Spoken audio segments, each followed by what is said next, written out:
Selamat pagi Bapak Ibu yang terkasih dalam Tuhan Yesus. Kita bertemu kembali pada hari Sabtu pagi ini untuk persekutuan doa pagi.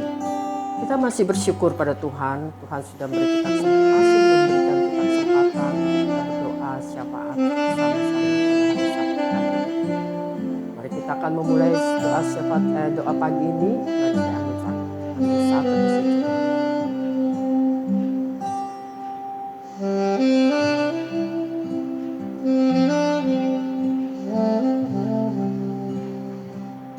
Amin. Kita akan menyanyikan satu lagu yang mengatakan, Ku datang memujimu, ku datang memujimu, ku datang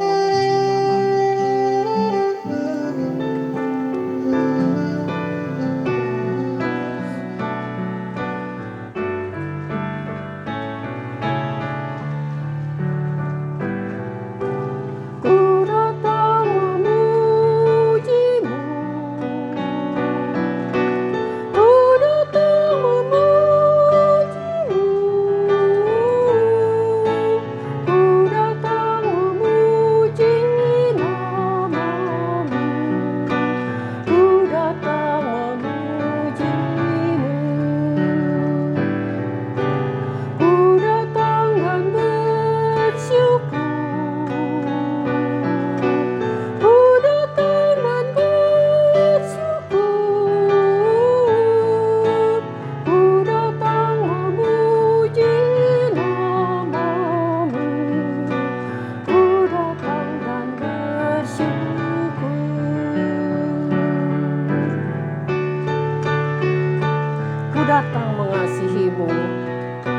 Datang mengasihimu. Ku datang mengasihimu.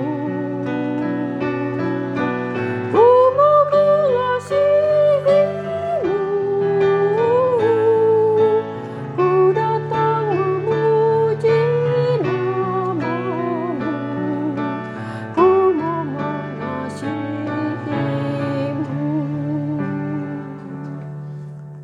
Kita berdoa. Bapa di surga, kami ucap syukur dan terima kasih ya Tuhan. Kau sudah mengasihi kami sehingga kami boleh datang pada pagi hari ini untuk memuji-Mu Tuhan.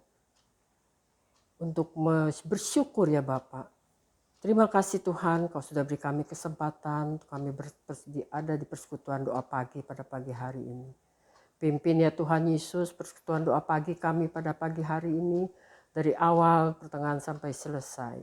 Berkati ya Bapa setiap kami, berkati jemaat-jemaat-Mu yang bersekutu di rumah, sehingga doa kami boleh berkenan di hadapan-Mu.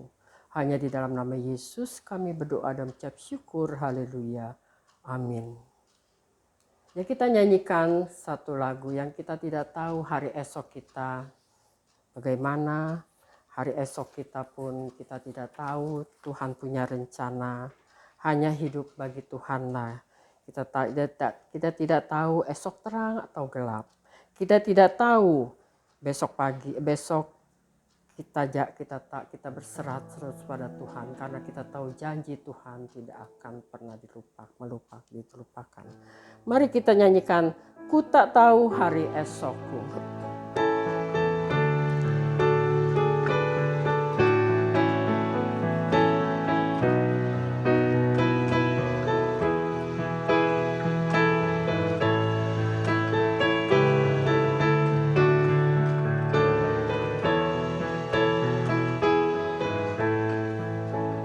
Ku tak tahu hari esokku, hanya hidup bagimu. Ku tak tahu esok terangkau ataukah hari gelap. Ku tak khawatir hari esok, karena ku kini ku berserah penuh, karena Dia Maha Tahu. Banyak hal yang akan terjadi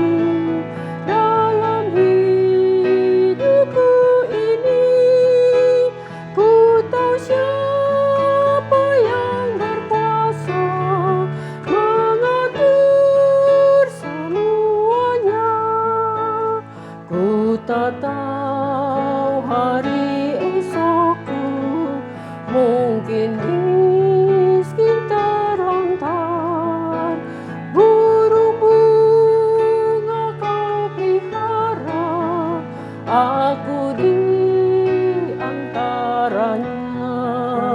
Jalanku kan kau ratakan, firman-Mu beri penerang, hidupku kau pandu selalu, dalam beri perlindungan. Banyak hal yang kan terjadi dalam hidupku ini, ku tahu siapa yang berkuasa mengatur semuanya. Ya, kita akan memasuki doa-doa syafaat kita. Kita akan berdoa.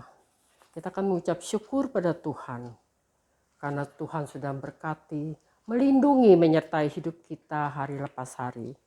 Kita juga doakan untuk jemaat-jemaat kita, jemaat-jemaat GKI Agape, di mana kondisi pandemi yang masih ada. Kita mau doakan untuk teman-teman kita, khususnya yang sudah lanjut usia. Kita doakan untuk Limukse dan Semu, Ibu Kelly dan suami yang saat ini masih ada di rumah sakit. Biar Tuhan Yesus memulihkan kesehatannya dari COVID ini. Yang ketiga, kita doakan untuk bangsa negara Indonesia. Biarlah Tuhan berbelas kasih untuk negara Indonesia, sehingga virus-virus yang jahat itu dilemahkan dan hilang dan pulih kembali. Doakan untuk presiden kita, dokter-dokter yang Tuhan berikan kekuatan, kesehatan untuk menangani pasien-pasien yang terkena COVID. Mari kita bersatu dalam doa. Bapa di surga, kami mengucap syukur dan terima kasih Tuhan, karena Engkau sudah berkati, melindungi, menyertai hidup ini, hidup kita dari hari lepas hari Tuhan. Terima kasih Tuhan, itu semua anugerah yang terbesar Kau berikan buat kami untuk kehidupan kami ya Tuhan. Kami tahu di masa pandemi ini sulit untuk kami boleh berjalan kemanapun, tapi Engkau selalu melindungi kami, menyertai hidup kami. Terima kasih ya Yesus, terima kasih Tuhan Yesus. Hanya di dalam nama Yesus kami berdoa mengucap syukur. Tuhan, kami juga doakan untuk jemaat-jemaat-Mu yang di GKI Agape secara keseluruhannya. Di mana kondisi pandemi yang masih ada ya Tuhan. Tolong ya Tuhan Yesus, tolong Tuhan Yesus. Untuk jemaat-jemaat-Mu yang sedang dalam kesulitan apapun, Engkau yang tahu keluhan mereka, Engkau yang tahu pergumulan mereka satu persatu, tapi Engkau tidak akan tinggalkan mereka Tuhan. Kau hadir di antara mereka, Kau hadir di tengah-tengah mereka untuk memulihkan ekonomi mereka, untuk memulihkan keluarga mereka Tuhan.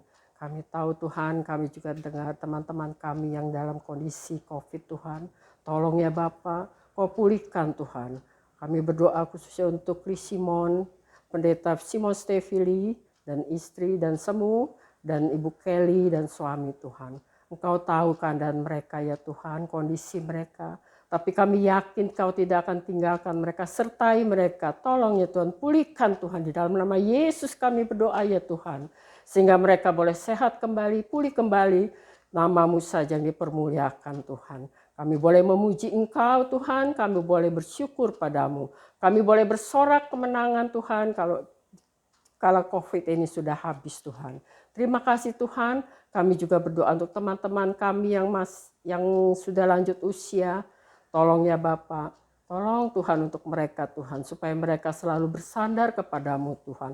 Kami tidak tahu hari esok kami Tuhan, esok gelap atau terang, tapi Engkau yang tahu semuanya Tuhan. Engkau yang berkuasa Tuhan di atas bumi ini. Tolong ya Tuhan Yesus, yang lemah Engkau kuatkan, yang sakit Engkau mau sembuhkan. Jadi Engkau tolong buat teman-teman kami yang sudah lanjut usia, Kau yang mereka selalu bisa berharap kepadamu Tuhan, bersandar terus kepadamu Tuhan. Iman mereka Engkau kuatkan Tuhan, sehingga mereka boleh percaya penuh terhadap-Mu Tuhan. Kami serahkan semua dalam tangan-Mu ya Bapa. Untuk anak-anak-Mu juga yang masih sekolah online, Kau mau berikan mereka hikmat. Kau mau berikan kesehatan buat mereka ya Tuhan untuk menghadapi kondisi ini Tuhan. Supaya mereka boleh berhasil dalam sekolahnya, dalam kuliahnya, dalam pekerjaannya, walaupun di masa pandemi ini. Karena kami tahu Engkau adalah Tuhan kami. Engkau adalah dokter di atas segala dokter. Engkau raja di atas segala raja yang menguasai dunia ini Tuhan. Sehingga kami boleh bersandar terus kepadamu Tuhan. Kami tahu Tuhan, Engkau begitu menyayangi anak-anak-Mu yang Engkau selalu mengasihi anak-anak-Mu. Yang Engkau selalu merindukan anak-anak-Mu untuk selalu bersandar berharap kepadamu. Terima kasih Tuhan. Kami tidak takut Tuhan karena Engkaulah Allah kami. Karena Engkaulah Raja kami yang hidup. Yang Engkau sudah berikan kami kemenangan Tuhan. Terima kasih Bapa. Hanya di dalam nama Yesus kami berdoa mengucap syukur. Haleluya. Amin. Dan kita juga doakan untuk bangsa negara Tuhan Yesus. Kami berdoa untuk bangsa negara Indonesia ini Tuhan. Di mana Bapak Presiden, Wakil Presiden maupun dokter-dokter garda depan Tuhan berusaha terus Tuhan untuk menghadapi COVID ini. Tolong mereka ya Bapak, beri mereka kekuatan Tuhan, kesehatan. Karena kami tidak tahu Tuhan apa yang mereka hadapi. Kami tidak tahu Tuhan mereka menghadapi segala pasien-pasien yang terkena COVID. Tolong ya Tuhan Yesus, jangan sampai dokter-dokter bertambah-tambah lagi angka kematiannya. Kami sedih Tuhan, karena dokter-dokter itulah yang memelihara, yang mengobati kami ya Tuhan. Kau memberikan Tuhan vaksin, obat-obatan yang begitu ampuh Tuhan untuk mengobati COVID ini Tuhan. Sehingga pasien-pasien itu boleh sembuh semuanya. Tidak adalah, kami berharap Tuhan tidak adalah kematian ya Tuhan. Terima kasih Yesus, semuanya kami serahkan di dalam tangan-Mu. Engkau yang berkuasa atas dunia ini, Engkau juga yang akan memulihkan bangsa Indonesia ini sehingga kami boleh pulih semuanya Tuhan. Bangsa Indonesia boleh makmur kembali, boleh berjalan kembali seperti semula ya Tuhan. Untuk ekonomi maupun untuk segala aktivitas kami semuanya Yesus. Terima kasih Tuhan Yesus, hanya dalam nama Yesus kami berdoa dan ucap syukur. Haleluya, amin. Bapa Tuhan Yesus yang di surga, inilah doa-doa syafaat kami. Masih banyak yang harus kami doakan, tapi kami yakin Engkau telah mengetahui pergumulan kami, rencana kami, dan Tuhan akan memberikan yang terindah di kehidupan kami. Sekali lagi Tuhan berkati seluruh keluarga jemaat-jemaat-Mu di GKI Agape. Beri sekali lagi kami memohon, beri kami semuanya kesehatan Tuhan. Dalam nama Tuhan Yesus kami berdoa dan mengucap syukur. Haleluya. Amin. Akan mendengarkan firman Tuhan. Kita nyanyikan satu buah lagu. Penuhi sekarang Tuhan. Penuhilah hidupku.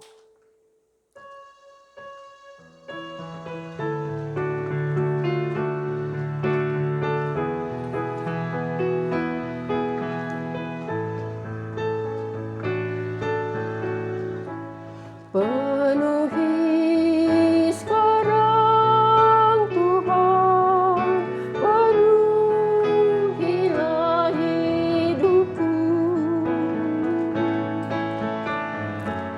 Hatiku bagai tanah gersang, merindukan jamahan Roh Suci. Hidupku bagai bejana, ku bawa ke sungai-Mu Tuhan. Ingin ku regu kesejukan air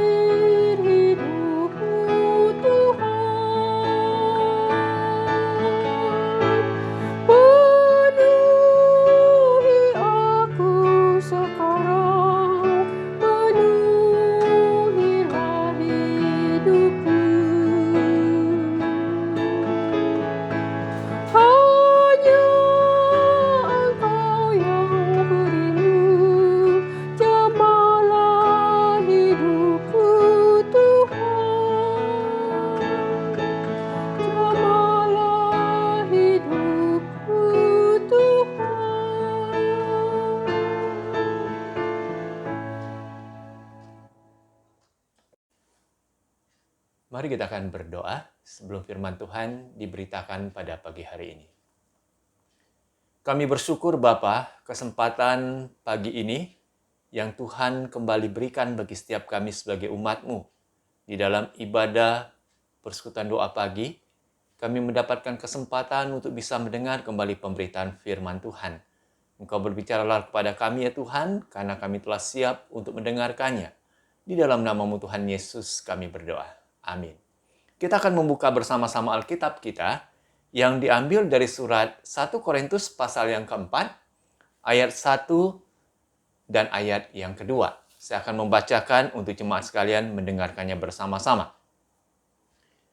Demikianlah hendaknya orang memandang kami sebagai hamba-hamba Kristus yang kepadanya dipercayakan rahasia Allah, yang akhirnya dituntut dari pelayan-pelayan yang demikian ialah bahwa mereka ternyata dapat dipercayai.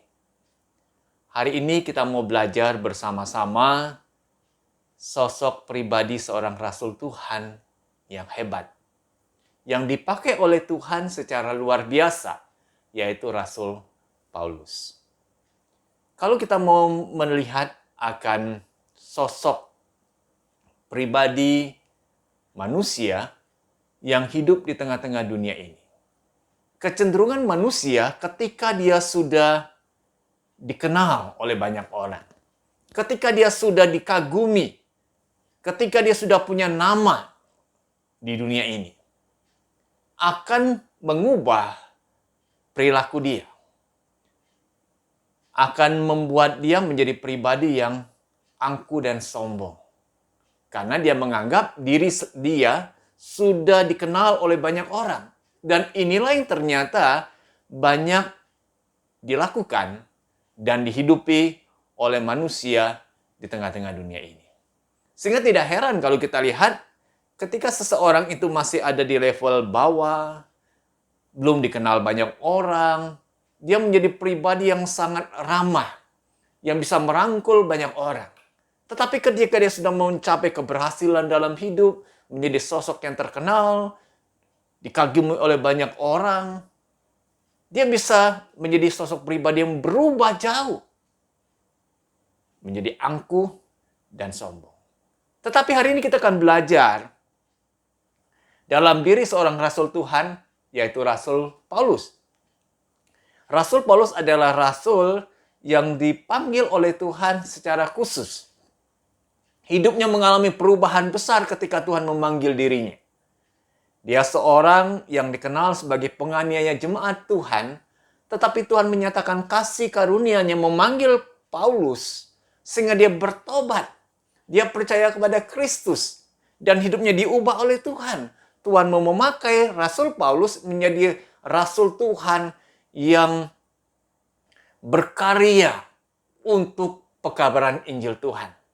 Dan kalau kita membaca untuk apa yang telah dilakukan oleh Paulus di dalam masa-masa pelayanan dia di tengah-tengah dunia ini, sangat luar biasa.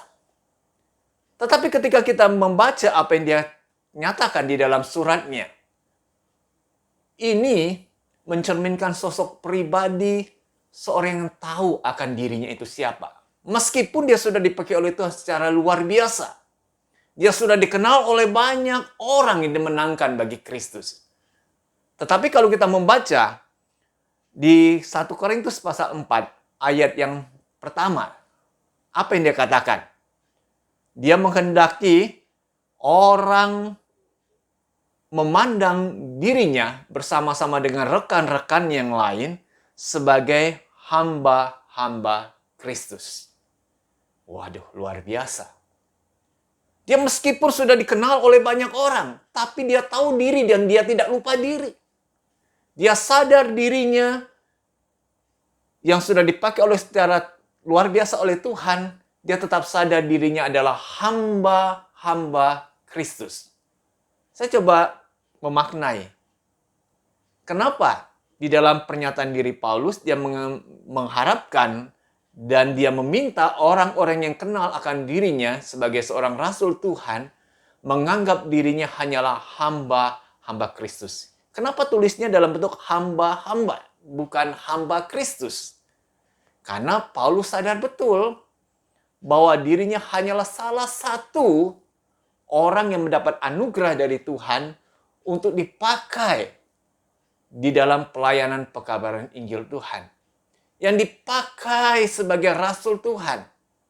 Dia hanyalah salah seorang dari sekian banyak hamba-hamba yang lain yang dipakai oleh Tuhan. Jadi ini mencerminkan bahwa Paulus tahu dirinya dia hanyalah salah seorang dari hamba itu. Kalau dia sebagai seorang hamba, berarti dia punya tuan. Siapa menjadi tuannya? Dan Paulus sadar yang menjadi tuannya adalah Tuhan sendiri. Tuhan sendiri. Dan kepada Tuhanlah dia akan menyerahkan seluruh kehidupan, mengabdikan seluruh kehidupan dia kepada tuannya itu, yaitu kepada Tuhan. Sehingga di dalam suratnya yang lain, di bagian ayat yang lain, Paulus katakan bahwa dirinya itu adalah hamba Tuhan, bukan hamba manusia. Di mana dia akan menundukkan dirinya hanya kepada Tuhan, bukan kepada manusia. Dan inilah yang dia katakan. Meskipun dia dipakai secara luar biasa oleh Tuhan, tapi dia tetap sadar diri. Ingat dirinya itu hanyalah hamba-hamba Tuhan. Dan apa yang Tuhan percayakan kepada Paulus sebagai seorang hamba? Dikatakan bahwa di ayat yang pertama ini, demikianlah hendaknya orang memandang kami sebagai hamba-hamba Kristus yang kepadanya dipercayakan rahasia Allah. Luar biasa. Sosok seorang hamba yang dipercayakan rahasia Allah. Rahasia Allah apa yang dipercayakan kepada Paulus sebagai sosok seorang hamba itu? Yaitu rahasia tentang anugerah keselamatan manusia yang berdosa ketika dia menerima anugerah keselamatan yang telah Tuhan berikan, yang telah Tuhan anugerahkan ketika seorang itu percaya kepada pribadi Yesus Kristus. Itulah rahasia Allah bagi setiap manusia yang berdosa, yang merindukan dirinya dibenarkan di hadapan Tuhan. Paulus menyampaikan rahasia Allah ini, bahwa ketika seorang itu percaya kepada Kristus, menerima Kristus sebagai Tuhan dan Juru Selamatnya, dia akan mendapatkan anugerah keselamatan itu. Dan inilah yang Paulus sampaikan di dalam pelayanan dia mengabarkan Injil Kristus itu. Kalau dia sosok seorang hamba Tuhan yang dipercayakan rahasia Allah itu, apa yang dituntut Tuhan dari diri seorang hamba Tuhan? Di ayat yang kedua dikatakan, yang akhirnya dituntut dari pelayan-pelayan yang demikian ialah bahwa mereka ternyata dapat dipercayai. Dapat dipercayai. Jadi apa yang sudah dipercayakan oleh Tuhan sendiri kepada Paulus, dia katakan dia mau menjaga kepercayaan itu. Dia mau menjalankan itu dengan tanggung jawab. Dia tidak melalaikan itu, tetapi dia menjalankan itu dengan penuh tanggung jawab. Dia sosok hamba yang dapat dipercaya oleh Tuhan. Dan ini dia lakukan sampai akhir kehidupan Paulus. Meskipun untuk dia menyelesaikan tugas panggilan dia sebagai seorang hamba Tuhan, dia harus membayar dengan harga yang mahal. Dia harus mengalami banyak penderitaan dan kesusahan. Dia harus mengalami banyak aniaya. Tetapi dia rela lakukan itu semua. Bahkan dikatakan apa yang pernah dia gapai dalam hidupnya sebelum dia menjadi seorang rasul Tuhan, itu semua sudah dianggap sampah dalam kehidupan Paulus. Paulus ketika dia dipanggil menjadi rasul Tuhan, menjadi seorang percaya kepada Kristus, bukanlah seorang yang level kelas bawah. Bukanlah seorang yang tidak punya apa-apa. Bukan. Tapi Paulus dipanggil oleh Tuhan ketika dia ada dalam posisi yang nyaman. Posisi yang tinggi dan punya jabatan yang tinggi dalam level kehidupan sosial. Dalam kelembagaan orang-orang Yahudi, dia punya pangkat, dia punya jabatan di sana. Dia sosok yang pandai. Dia sosok yang dihormati oleh kelompok tokoh agama Yahudi. Tetapi dia tinggalkan itu semua, dia anggap itu sampah ketika dia percaya kepada Kristus. Ketika dia mendapatkan kepercayaan untuk memberitakan rahasia Allah itu, dia lakukan dengan setia sampai akhir. Karena dia pribadi hamba yang dapat dipercayai. Bagaimana dengan kita sebagai umat Tuhan zaman sekarang ini? Setiap kita, sehebat apapun diri kita, kita tetaplah statusnya sebagai hamba-hamba Tuhan. Hanya salah satu dari hamba-hamba yang Tuhan pilih itu. Jadi biarlah kita mau menjadi sosok hamba-hamba Tuhan yang dapat dipercaya, menjalankan tugas panggilan kita, dan kita menyelesaikan itu sampai akhir hidup kita. Amin firman Tuhan. Mari kita akan berdoa. Terima kasih Tuhan untuk firman-Mu yang kami telah dengarkan pemberitaannya pagi ini. Biarlah kami sebagai orang-orang telah ditebus dalam Yesus, kami tahu diri kami hanyalah sebagai hamba-hamba Tuhan yang dipercayakan rahasia Allah untuk kami lakukan dalam hidup ini. Pakai setiap kami untuk menjadi saksi Kristus berkarya untuk mengabarkan, memberitakan Tuhan yang penuh dengan anugerah dalam Tuhan Yesus. Dan kami pun menjadi sosok pribadi hamba-hamba yang rendah hati ketika kami berinteraksi dengan orang-orang di sekitar kami. Kami bersyukur pagi ini. Terima kasih Tuhan untuk firman-Mu. Dan setelah lagi kami akan mengakhiri ibadah doa pagi kami. Kau sertai perjalanan hidup kami akan kami jalani hari-hari di depan. Demi nama-Mu Tuhan Yesus kami berdoa. Amin. Ya jemaat yang terkasih, kita akan mengakhiri persekutuan doa pagi kita pada pagi hari ini. Kita menyanyikan Bapa terima kasih.